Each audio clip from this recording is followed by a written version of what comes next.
Ayan. Isa na siguro sa mga pinakamahalagang part ng ating pagmumotor.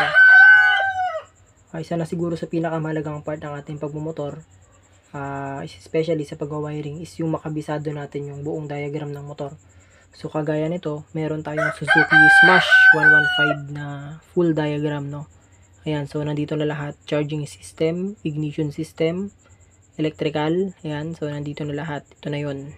Dito yung CDI, etc., stator. So ngayon pag-aaralan natin kung paano ba yung mga connections at kung ano yung mga color coding nito. So Suzuki Smash 115 to. Ayan, so umpisahan natin. So dito, mapapansin nyo, meron tayong battery, meron tayong susian or ignition switch, stator, magneto, flywheel, rectifier regulator, syempre, ignition coil, CDI,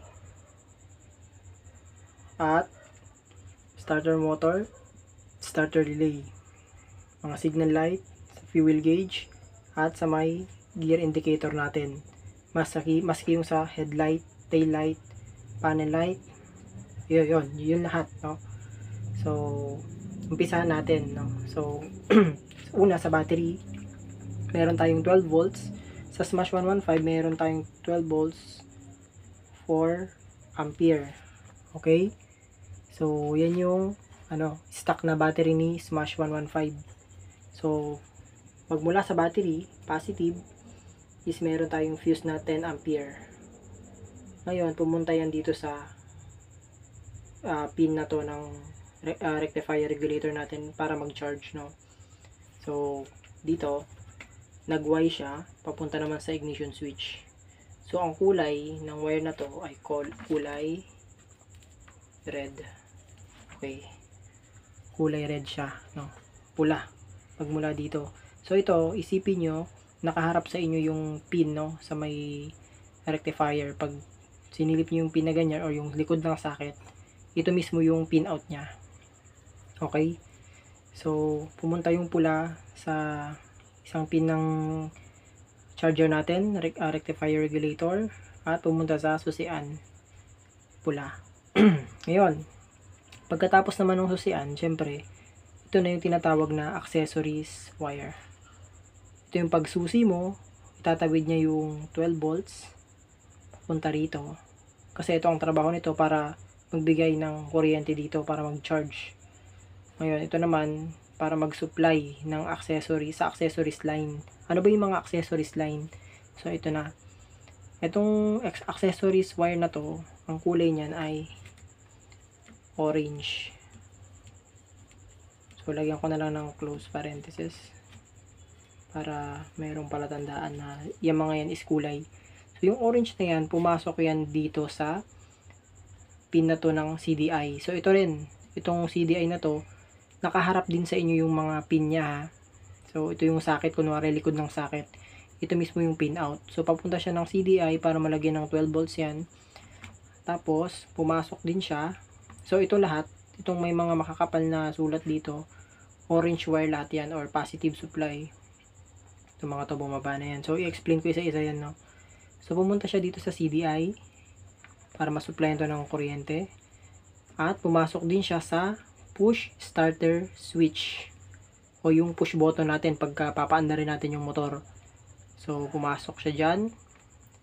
Tapos pumasok din siya sa horn, sa mismong busina natin. Ibig sabihin, may positive agad yung busina natin pagka on mo ng susi.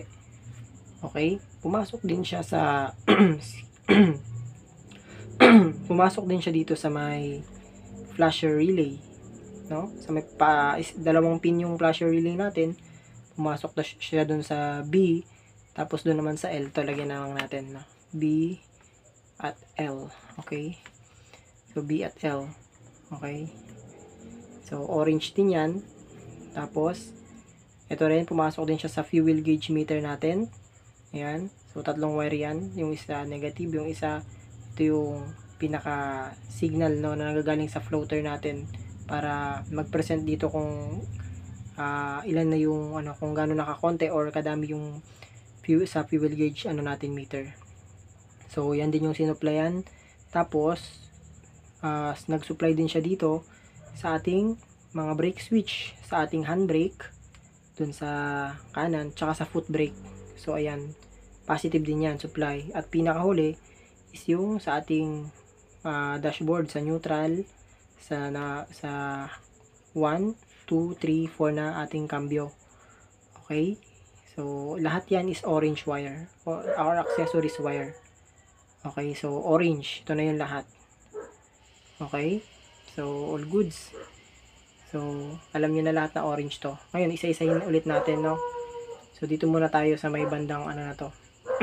Side ng accessories line. So, unahin natin yung mga kulay. Dito, dun sa push starter switch natin, no? Sa may push starter switch natin is, ang kulay niyan, so ito, alam natin, orange yan. Dito ay, meron tayong yellow, green. So, lalagyan ko na lang siya ng YG. Yellow, green. Yan. Pumunta siya dito sa, ano natin, starter relay. So, pag napasukan ng positive to, at ito may negative, ito kasi, ibig sabihin yan, negative ground. Nasa negative siya ng battery. Kita nyo yun. Lahat ng ganitong symbol na makikita nyo dito sa diagram natin is magkakakonekta lang. So, para tandaan yan, no? Symbol yan.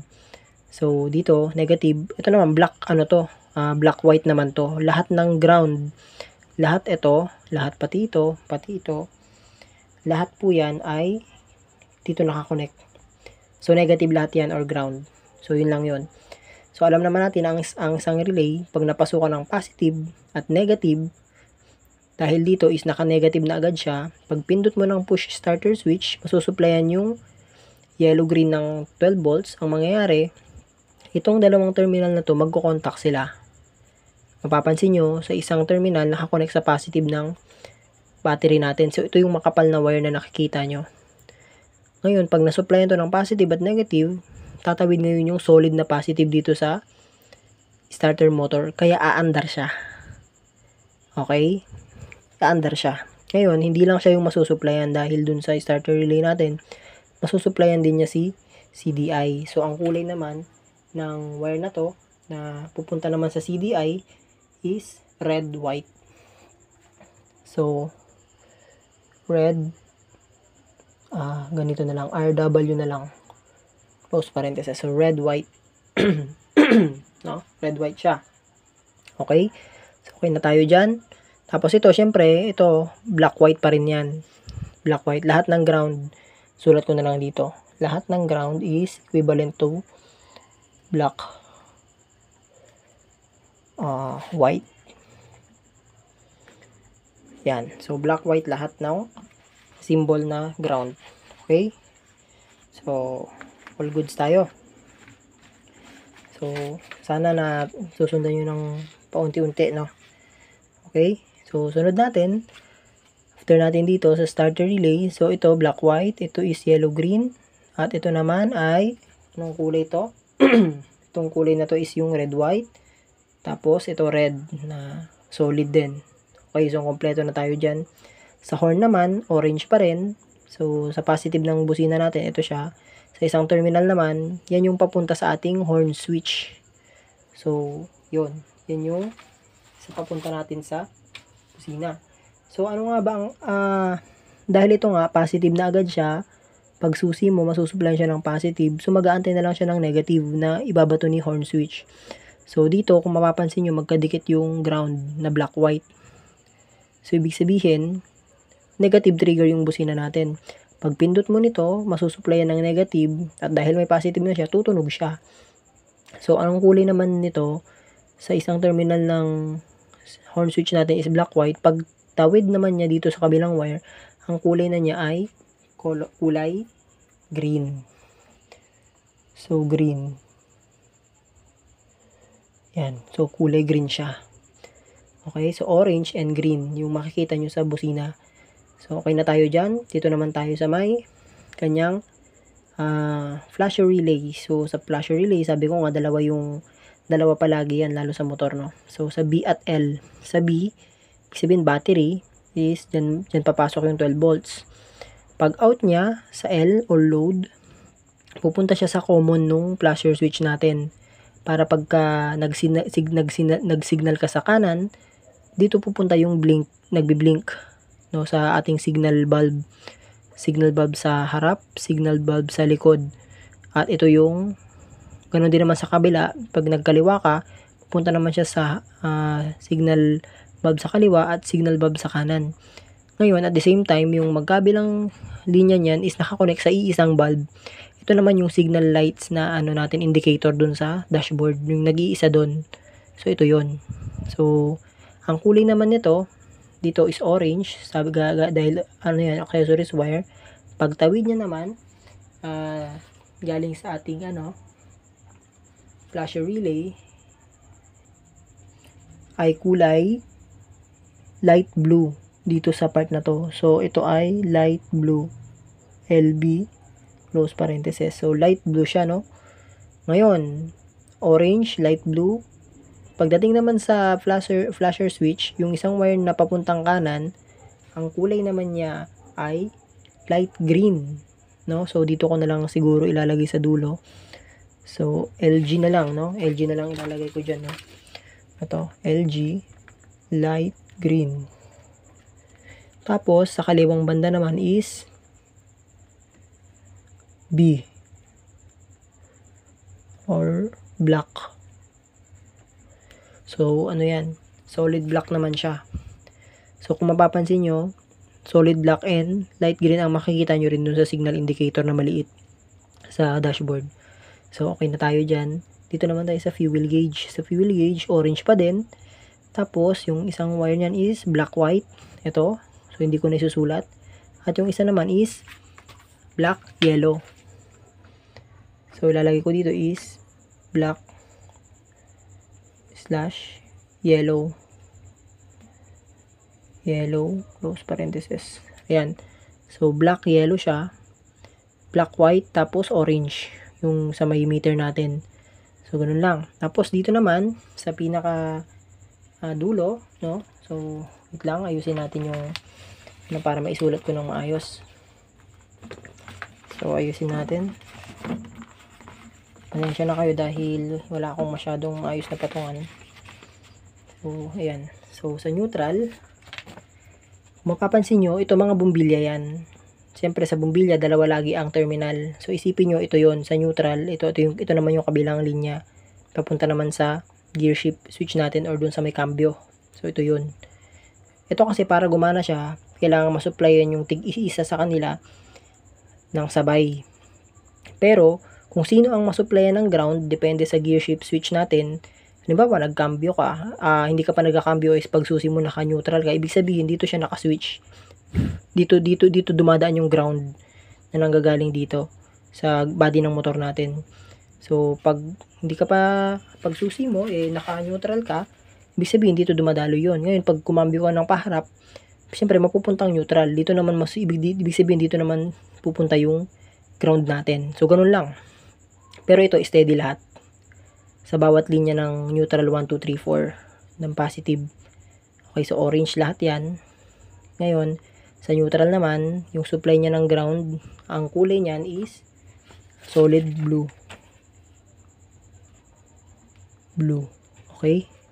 Tapos, susunod, sa 1 naman ay white, yellow. So, sulat natin, white, yellow. Okay? Sa 2 naman, ang kulay niyan ay red, black.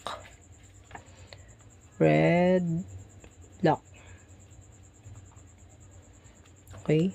So, sa 3, kulay niyan is green, blue. Green na may stripe na blue.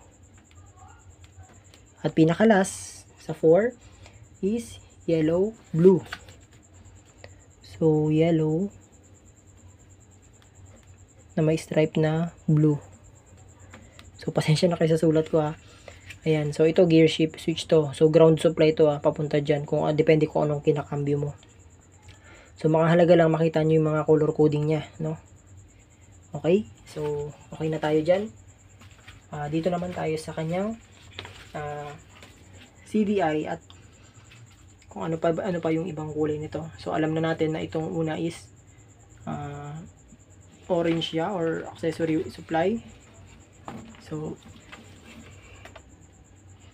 sa pangalawang pin naman, kung mapapansin nyo, at pangatlo, meron siyang dalawang wire na umakyat papuntang pulsar coil. So, ito yung signal, no? So, ang kulay naman ng pulsar coil na yan ay yung isa po ay itong katabi ng orange. Ang katabi ng orange ay kulay blue yellow na makapal. Okay, blue yellow siya na makapal, blue na may stripe na yellow na makapal or thick. Dalawa kasi ang blue yellow dito, so mamaya makikita nyo kung ano yung isang blue yellow. Tapos yung isang wire naman ng pulsar na galing din dito sa pinang CDI ay black white pa rin syempre. Okay, so sa pang-apat, ang kulay naman ng ignition coil papuntang ignition coil ay white blue.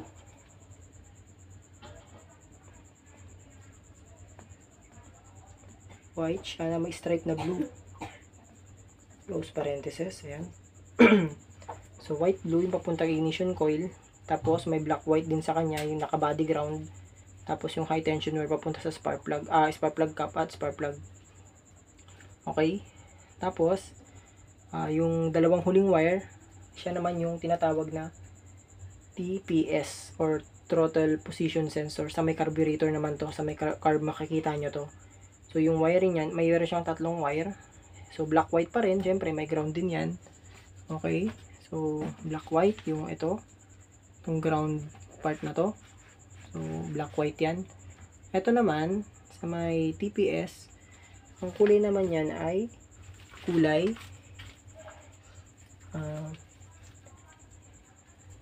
blue yellow. Ito blue yellow, parang blue yellow din pero manipis. Itong sa terminal na to, blue yellow yan na manipis. So lalagay pa rin natin, lagay ko dito sa gilid, blue yellow na manipis, tin. Tapos yung isa naman na wire is green red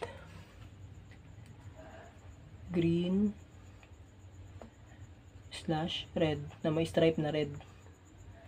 Ayan, so pasensya na kayo sa sulat ko. So green red yan, green red. So ayan, so ito blanco yan sa CDI, blanco yan. So okay na tayo sa pulsar, ignition coil, CDI.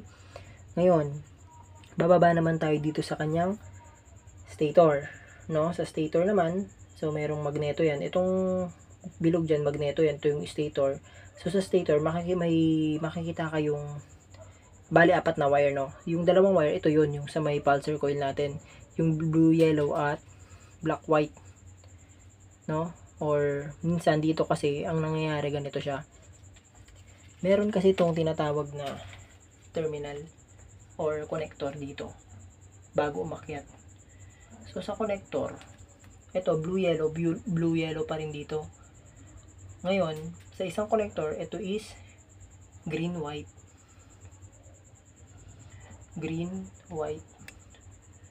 Pero dahil connected siya sa ground, sa kabilang socket is black white na siya. Ito black white na, ito green white yung makikita nyo sa pulsar. Ngayon baka magkamali kayo or malito kayo, at least alam nyo na mayroon connector yan na male and female, no? So green white yung papuntang pulsar talaga, pero yun yung ground, kaya siya black white ground kasi ito yung pinaka positive naman, no? So pababa tayo ng stator. Sa stator coil, dalawang wire siya, yung isa light coil, yung isa charging coil, no?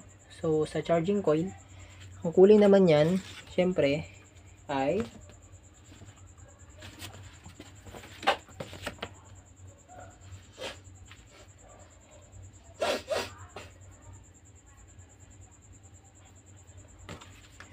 kulay naman ito is white red. White na may stripe na red or charging line. Dito naman sa light coil is ang kulay naman niya ay yellow white. So yellow na may stripe na white. Okay. So okay na tayo. So yellow white dito na part. White red. Tapos ito syempre ground. Black white yan. Tapos ito red. So kompleto na tayo. Okay na. So, ang hindi na lang natin natapos is itong section na to. So, pag umikot to, magkakaroon ng supply yung charger natin. Taas at baba. Masusupplyan yung ground. Magcha-charge yung battery. Pababa. Ngayon, itong kung papansin nyo itong linya na to sa may rectifier, hindi lang naman siya pumasok dyan para mag-charge. Lumabas pa siya dito, pababa. Papunta naman sa headlight switch natin. Ngayon sa headlight switch kasi ng Smash, yung mga bago ngayon, is wala ng headlight switch, so rekta na siya. Ngayon, meron naman yung Smash na meron siyang headlight switch, gaya nung ginawa ko nung nakaraan na pag switch mo is one way lang. Para lang siyang switch na ganyan, para lang siyang dalawang line na nagdikit para ma-switch mo. Pero yung iba walang switch, ibig sabihin rektahan yun. Ngayon, so itong yellow white na to, ito yung ang nilalabas nito is AC or alternating current, no? So, bago siya pumunta dyan, is dumadaan muna siya ng rectifier para ma-regulate yung voltage na pupunta naman sa headlight switch natin. Papunta yan. Ngayon, pag in-on mo to sa headlight switch natin, dalawa ang pupuntahan yan. Una, pupunta siya dito sa may taillight natin sa likod. Mapapansin nyo, may brake light dyan. Isang buo yan na bulb. Kaya ko siya pinagsama dyan. At isa ang groundings nila. Tapos isa naman, papunta naman sa panel lights natin or dun sa may dashboard natin, sa may speedometer. Siya yung ilaw naman na dalawa yun. So, pinag-isa ko na lang dito. So, pag switch natin, is papasok din yung alternating current. Kaya kung mapapansin nyo, pag nire-rev nyo yung motor natin, dun lang din lumalakas yung ilaw. At kapag binibitaw mo yung rev mo, is humihina yung ilaw. Kasi nga, nakarelay siya dito sa ikot ng magneto. No? Kapag hindi pa battery drive stock to stock. So, ganun siya, no? Dadaan ng headlight switch. Pag switch mo, pupunta siya, by the way, yellow white pa rin to yung sa common ng headlight switch. Ngayon, paglabas naman nito, no? Paglabas nito sa natin, headlight switch is ang kulay nito ay gray. Sa may panel light sa tail light natin, ang kulay niya ngayon ay color gray. Gray siya, no? Ito naman, sa may high and low switch natin, ang magiging kulay pa rin niya is yellow white pa rin. Yellow white. Papunta naman to sa high and low switch natin, sa may left switch. So, pag on mo, pupunta siya doon. Ngayon, kapag naka-low yung switch mo, syempre pupunta siya sa low beam. At pag nag-high ka naman, papunta siya sa high beam, kasama yung high beam, high indicator natin sa may dashboard din. Makikita nyo yun. So, isang connection lang sila, isang kulay lang din yan. Tapos, yung ground ng high beam sa indicator at yung high beam natin mismo sa bulb, isa maski sa low beam natin sa bulb. Isang ground lang din yan. So, black white pa din yan. Ngayon, anong kulay naman itong mga to sa may headlight, no? Ngayon, sa headlight naman natin is ang ating low beam ay white. So, lagay ko na lang dito. White wire. Tapos, yung high beam natin is yellow. Yellow. Ayan. So, yellow. O, ganun lang, di ba? So, yellow white. Pag naka-low ka, papuntang white wire, low beam yun na bulb.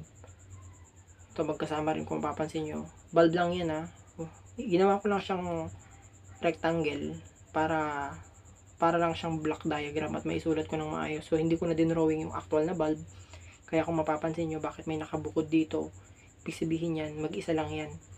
High indicator siya sa may panel. Kaso, isang connection lang sila sa high beam. Kaya mapapansin mo, pag nag-high beam ka, may umiilaw sa dashboard mo. Ito yun. Ganun din naman dito sa ating tail light. Pag switch mo rin ito, sumasabay na yung tail light mo. Pero hindi yung brake light kasi dito yan nanggagaling ang supply sa accessories wire natin. So, pero iisang bulb lang sila. Iisang groundings lang din. So, ganun lang, di ba? So, ngayon, alam niyo na. Aralin nyo na lang to, balik-balikan nyo dahil napaka-importante po nito. At sa pamamagitan din nito, ay lalo po kayong matututong mag-wirings, no? Mas lalo kayong hindi nakakabahan sa pag-wirings kasi makakabisado nyo yung mga function. Okay? So, ulitin natin. From battery, meron siyang 10 ampere na fuse for safety. So, ang purpose is nag-wire siya papunta sa ignition switch. Pag susi mo, masusupplyan ang mga accessories gaya ng CDI, push starter switch, busina, signal lights, flasher relay, sa fuel gauge at sa mga gear indicators natin, at maski sa handbrake at foot brake switch. So, yun yung purpose. Ngayon, pag nasupplyan to nasupplyan yung CDI, magkakaroon siya ng ang ating CDI capacitor discharge ignition. So, i-imbak siya ng kuryente pag susi mo. Yun yung kuryente na yun, para mailabas niya, para nga ma-discharge, dahil capacitor siya. Para ma-discharge, is kailangan ng umikot yung magneto mo. Para naman umikot ang magneto, it's either nag-kickstart ka or nag-push start ka. No? Paiikutin yan ng starter motor or sa manual kick. Pag umikot yan, at natapat yung kundil dito sa pulser, magbabato siya ng signal dito at madi-discharge ngayon yung kuryente papunta sa ignition coil. Si ignition coil naman, ang trabaho niya ay palakasin yung maliit na voltaheng pinroduce dito, yung out dito after mapulsuhan nito ng ating pulser. Pinapalaki niya yung voltahe, kaya nagkakaroon tayo ng spark sa may high tension wire papunta sa spark plug para sunugin yung air and fuel natin mixture. Okay, so ganun lang yan. So TPS papunta sa carb, throttle position sensor naman yan. Okay, so yun yung mga function, no? Ngayon alam niyo na kung paano siya gumagana. So sa charger ganun lang din. Ito yung charging natin, ito yung light. Ngayon, pag nasupply yung charger natin, mag-output siya dito, papasok naman to. Dito, papasok para mag-charge. Ito naman, para magbigay ng kuryente. Okay? So, ganun lang, paikot-ikot lang yan. So, I hope na nakatulong tong video na to, and aralin yung maigi mga bro. Maraming salamat sa inyo sa panonood.